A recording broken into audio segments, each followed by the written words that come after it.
Bonjour les sixièmes, je vous propose aujourd'hui une vidéo assez courte qui devrait nous permettre de revenir sur notre chapitre 4 que nous avons démarré il y a quelques semaines maintenant, et plus précisément de faire le point sur les dernières séances de travaux pratiques menées ensemble en classe. Alors je vais passer assez vite sur le début du chapitre puisqu'on avait déjà noté des choses dans le classeur et vous les avez, pour m'attarder un petit peu plus sur la fin. Faire le point, faire le bilan sur ce qu'on a appris grâce à nos dissections et à nos observations. Alors, je vous précise que le diaporama, vous l'aurez sur Pronote. Si vous voulez voilà, le consulter à votre rythme, rajouter des informations, imprimer éventuellement des choses, en sachant que vous allez voir, il y a des photos, il y a des informations qui ne sont pas forcément à connaître par cœur, donc il n'est pas forcément utile d'imprimer l'intégralité du diaporama. Alors le chapitre démarrait par l'exemple des plantes à fleurs. On essayait de comprendre ce qu'il se passe chez un être vivant entre le début de sa vie et sa mort, au travers de l'exemple des plantes à fleurs, et notamment du coquelicot qui, tous les ans, revient dans le champ ici, sur cette photo. Nous avions pu mettre en évidence la notion de cycle de vie, à savoir que le coquelicot repousse l'année suivante grâce à la libération d'une graine, d'une ou plusieurs graines, qui vont germer pour redonner une nouvelle plante, qui fleurira à son tour pour donner de nouvelles graines, etc., etc. Donc pour ce genre de plante, on parle de plante annuelle, c'est-à-dire qui revient tous les ans. Donc ça, vous l'avez dans votre leçon, n'hésitez pas à revérifier si besoin.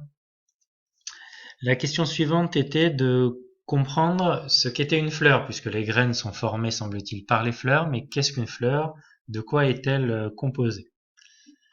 Nous avions utilisé la fleur du prunus, qu'on trouve aux abords du collège, et je vous avais proposé une dissection de cette fleur pour essayer de comprendre quelles en sont les différentes structures. Donc pareil, ce schéma, vous l'avez.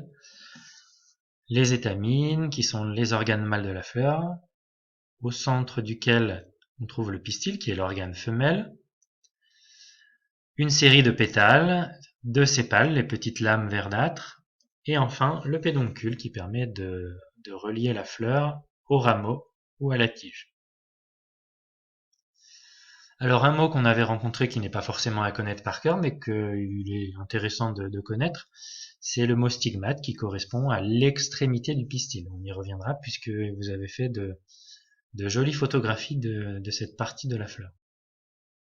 Alors je vous ai remis ici deux liens vers des timelapses, ces vidéos qui vous ont plu lorsque je les ai diffusées en classe, qui correspondent, je vous le rappelle, à une animation à partir de plusieurs heures de prise de vue qui sont passées en accéléré. Donc on a vraiment des jolis clichés.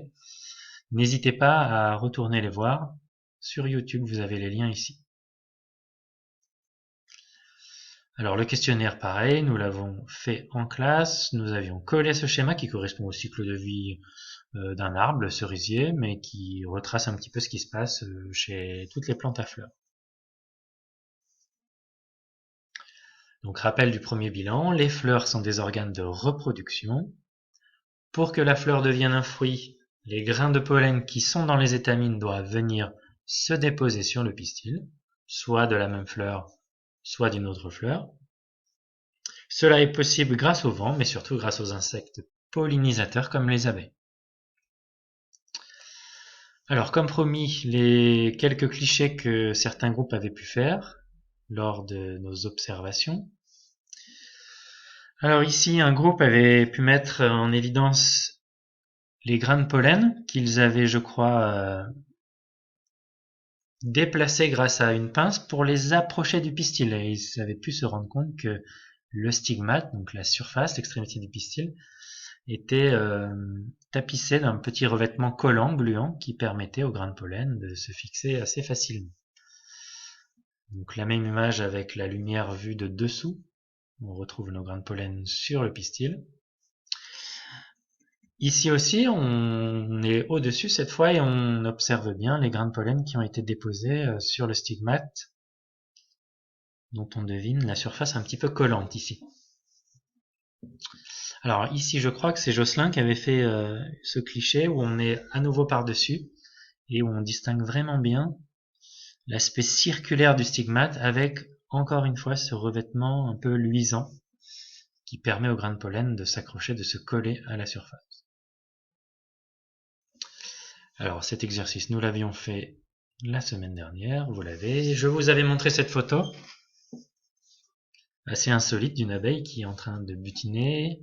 Alors avec quelques explications supplémentaires ici, je vous avais dit que le nectar était le produit recherché par ces abeilles qui s'en nourrissent. Donc ce liquide sucré qui est produit à la base des pétales. Les abeilles aspirent ce liquide en entrant dans la fleur, on dit qu'elles butinent. Et lorsqu'une abeille recueille ce nectar, une partie du pollen contenu dans les étamines va du coup se coller et se frotter au poil du corps de l'abeille.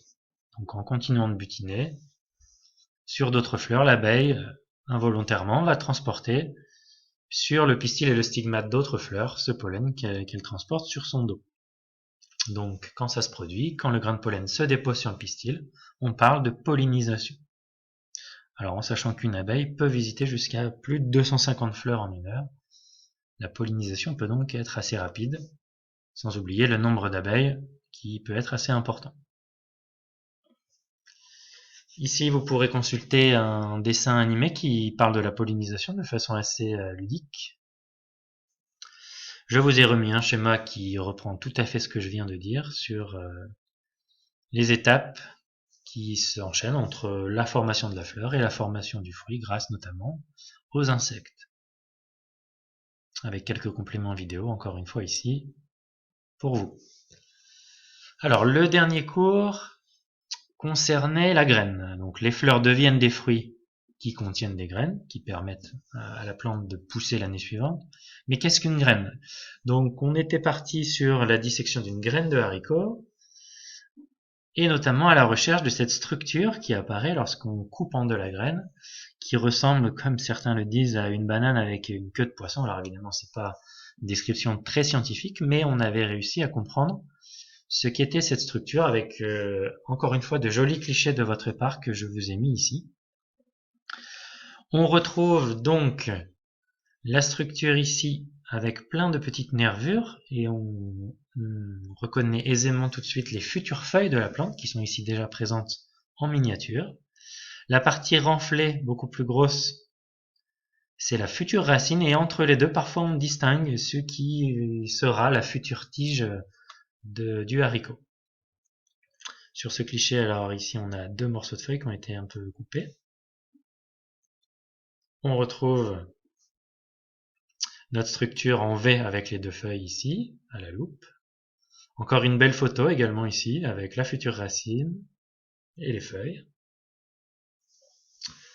Un schéma qui serait intéressant d'avoir, donc celui-ci vous pouvez bien sûr l'imprimer pour l'avoir dans votre leçon, qui permet de faire le bilan de ce qu'on a vu, de ce qu'on a appris grâce à cette dissection.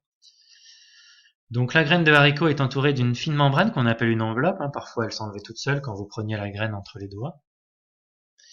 On distingue les futures feuilles qui sont déjà présentes dans la graine, la future racine. Entre les deux, on devine la future tige. Et le reste de la graine, ce sont des réserves, c'est-à-dire des réserves énergétiques, de l'énergie qui va permettre à la plante, lorsqu'elle va germer, de pousser, d'avoir des ressources pour sa croissance. Alors, je vous ai mis à nouveau deux timelapses. Ceci, par contre, concerne la germination. Donc, n'hésitez pas à aller voir. C'est assez impressionnant aussi. On voit en accéléré toutes les étapes entre la graine qui est mise dans la terre et le moment où la plante va s'épanouir totalement. Et on termine sur ce schéma bilan. Alors, pareil, soit vous pouvez l'imprimer ou le recopier dans votre leçon, qui permet de synthétiser les informations intégrale sur cette partie concernant les plantes à fleurs et leur cycle de vie qui démarre par une graine qui va germer, qui donne une jeune plante. Au bout d'un certain temps, cette plante va fleurir, la floraison qui va permettre, s'il y a pollinisation, la formation d'un fruit qui contient une graine, qui va à son tour germer, etc., etc.